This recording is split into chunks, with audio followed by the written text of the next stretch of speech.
నమస్తే మిత్రులారా, నేను మీ శ్రీనివాస్ చౌహాన్ అడ్వకేట్. ఏ అగ్రిమెంట్లు కాంట్రాక్ట్లు చెల్లుబాటు కావు? మిత్రులారా, మన దేశంలో కాంట్రాక్ట్ యాక్ట్ అనే చట్టం ఉంది.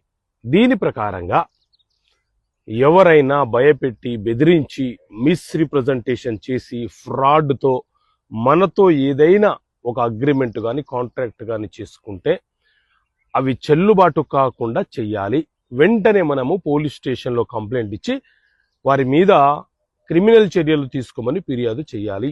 అదేవిధంగా మైనర్ వ్యక్తులతోని, మతి స్థిమితం లేని వ్యక్తులతోని, దివాలా తీసిన వ్యక్తులతోని ఎలాంటి అగ్రిమెంట్లు చేసుకున్నా, కాంట్రాక్ట్లు చేసుకున్నా చట్టబద్ధంగా అవి చెల్లుబాట్లు కావు. కాబట్టి ఏదైనా ఒక ప్రాపర్టీ కొనేటప్పుడు కానీ, వ్యాపారం చేసేటప్పుడు కానీ, లేకపోతే ఏదైనా ఒక ట్రాన్సాక్షన్ చేసేటప్పుడు మీరు అగ్రిమెంట్లు చేసుకుంటే వాటికి చట్టబద్ధత ఉండాలి. ఇద్దరు వ్యక్తులు పరస్పరం ఒకే అంగీకారంతో చేసుకునే అగ్రిమెంట్లే చెల్లుబాటు అవుతాయి. ఓకే మిత్రులారా, థ్యాంక్ యూ. జై హింద్.